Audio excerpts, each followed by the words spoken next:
Here to introduce you quite abstract and personal topic, but I also believe that this will be beneficial for all of us. It's called Two Selves Within Us. So I want to start with a few questions. Just forget about everything, stay relaxed, and close your eyes. And imagine yourself. How would you look like when a crowd is watching you, when a crowd is looking at you? And how you imagine yourself when you are totally alone?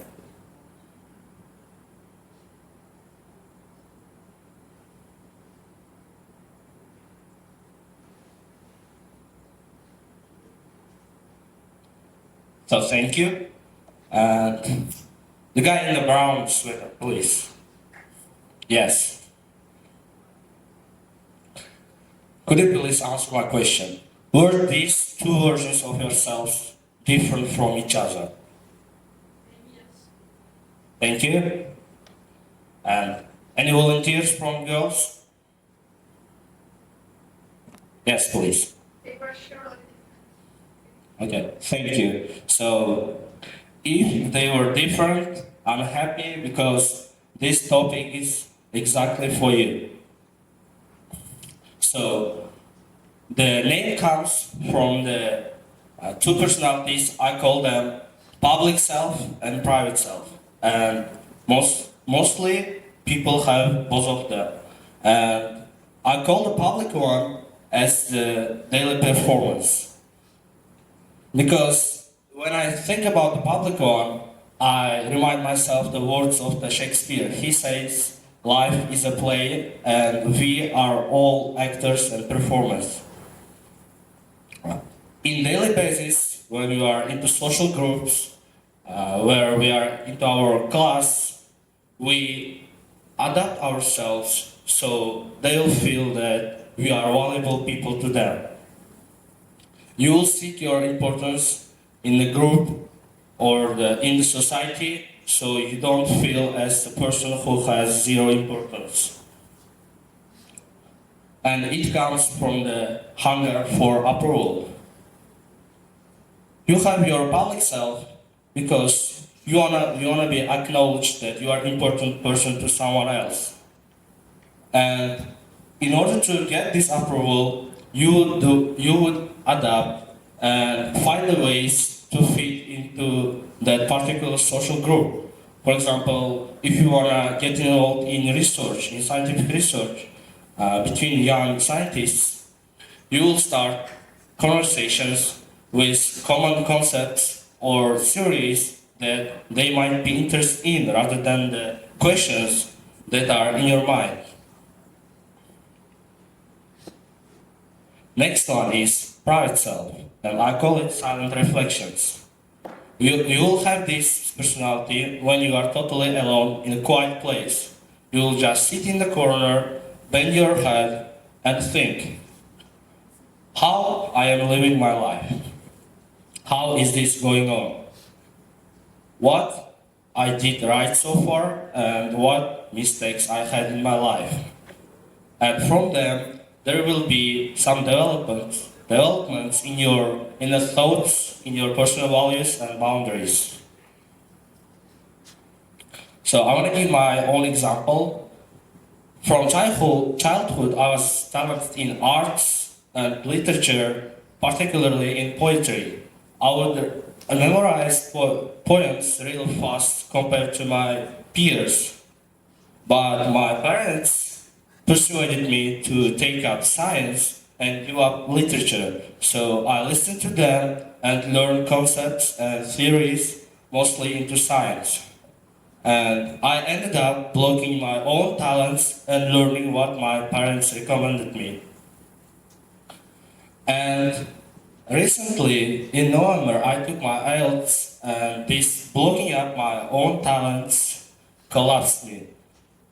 It was one of the most important moments in my life when I went into IELTS speaking session. In part 2, one of the most important parts, I was asked, a question about flowers. And at that moment, my literature skills woke up and I couldn't even think of a plant species that I could describe as a response. I just had one person's name in my head and couldn't even think of a flower. And there were just lines of poems running in my head, and I ended up getting barely 6.5 overall in my speaking session, where I could get easily minimum of 7 or above.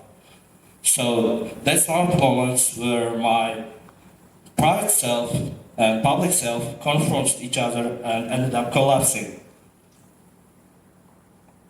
So you can ask yourself, why do we have them? Why, if they confront, can't we just live with one of them? The truth is, both are real and both are necessary for successful life. And this confrontation is called the tension. Tension between two personalities we show to others and we hold in ourselves. It is mostly when you want to live up to someone's expectations without crossing your own values and boundaries. And tension mostly comes from approval. As I said, public self mostly eager to get approved and acknowledged by others, and this is called success. And that's the mindset you hold in your head. That's the truth that you develop through your life experience and from your childhood. You have seen that people get applause when they live up to someone's expectations. And then you learn to adapt. As I said, with the example of the research, you would adapt to the particular social group in order to fit and feel valued without remembering your own personal values and boundaries, and ended up with the tension at the end. And the thing is, there is a cost, a really big cost. Success doesn't mean fulfillment. For example, if you live with your public self, you feel valued by others, they acknowledge that you are important to them during some kind of a process, and they call it as your success. But there is still something missing in you, something missing with your inner soul, and it will be quite late at that moment.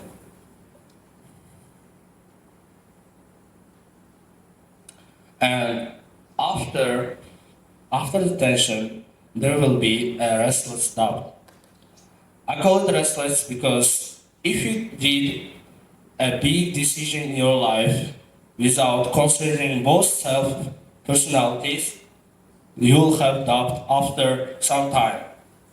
For example, you have chosen physics and computer science as your major that you want to start studying in university.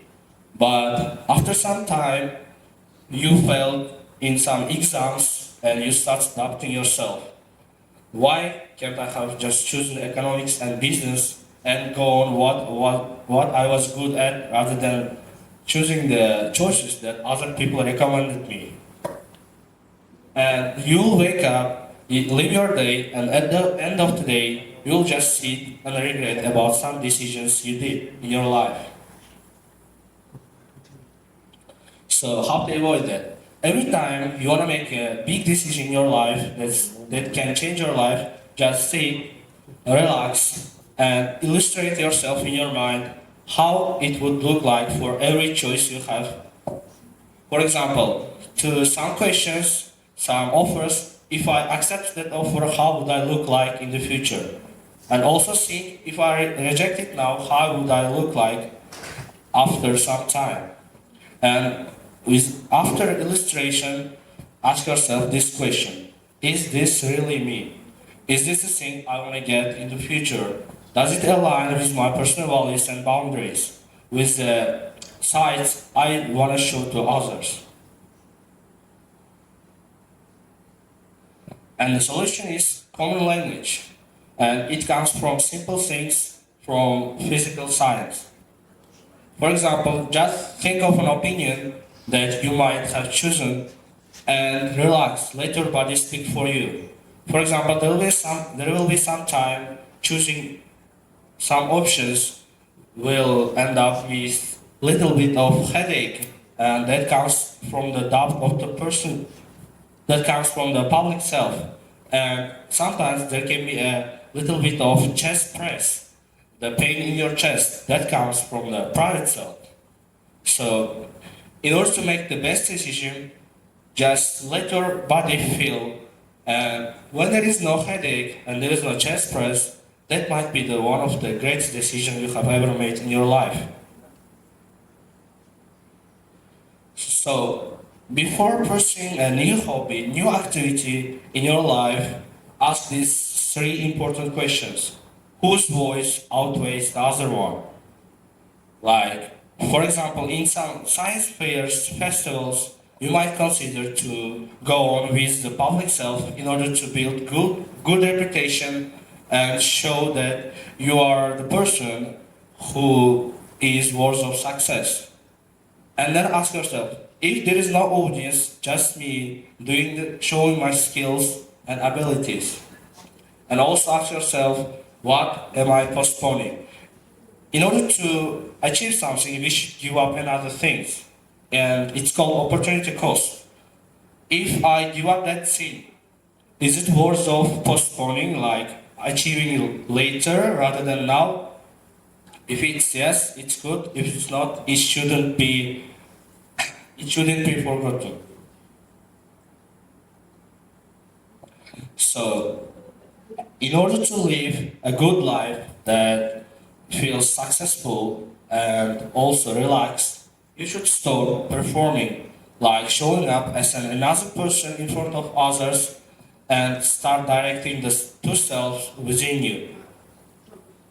Never stop the one while other one speaks. Let them agree into one choice and live a life that would be worth of living for yourself. At the end, I want to say it's totally normal to have two personalities in your life. The only thing you need to do is accept it, accept that they have common language and also confrontations in some moments, and don't lose the harmony between them. Thank you.